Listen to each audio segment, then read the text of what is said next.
India versus Australia second ODI ম্যাচে India প্রথমে bat করে এবং বোর্ডে স্কোর লাগায় 50 ওভার খেলে 264 9 উইকেট হারিয়ে।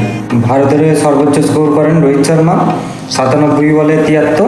তারপরে আসে শ্রেয়াস আইয়ার 78 বলে 61 রান এবং আকসার প্যাটেল করেন 41 বলে 44 রান। তো ভাই এখানে অস্ট্রেলিয়ার বোলারদের কন্ট্রিবিউট দারুণ ছিল। মিচেল স্টার্ক, জাম্পা এবং আরও তাদের নতুন বোলাররা দারুণ কন্ট্রিবিউট করে। মিচেল স্টার্ক বল করেন 10 ওভার 62 রান দিয়ে 2 উইকেট নেয়। অস্ট্রেলিয়ার তরফ থেকে এফেক্টিভ বোলার যে অ্যাডাম জাম্পা, তিনি 10 ওভার বল করে 60 রান খরচ করে 4 উইকেট নেন। বাটলিডও 10 ওভার বল করে 39 রান দিয়ে 3 উইকেট নেয়।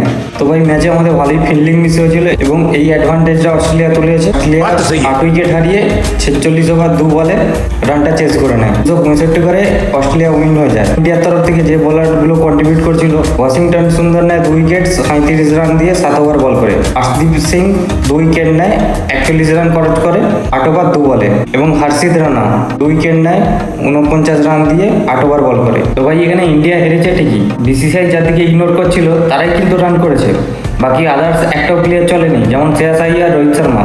হ্যাঁ, বিরাট কোহলি মানছি গোল্ডেন ডাক হয়েছে, বাট বিরাট কোহলি একদিন না একদিন কাম ব্যাক করবে, এটা শিওর। ভাই আজকেও আমরা গৌতম গম্ভীরের কিছু দারুণ এক্সপেরিমেন্ট দেখি।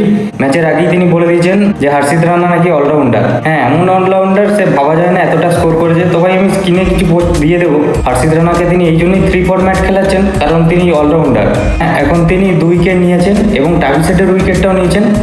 এইটা ভাঙিয়ে তিনি অনেকগুলো ম্যাচ খেলবেন। তবে ভাই এই ম্যাচের হারের কারণ কিন্তু মূলত ফিল্ডিং আর গৌতম গম্ভীরের বড় মোটা মাথাটা, কারণ তার এক্সপেরিমেন্টের জন্যই এই ম্যাচটা হেরেছে। ভাই এখানে কুলদীপকে খেলানো যেত, কুলদীপকে খেলালে হয়তো ম্যাচটা জেতা যেত।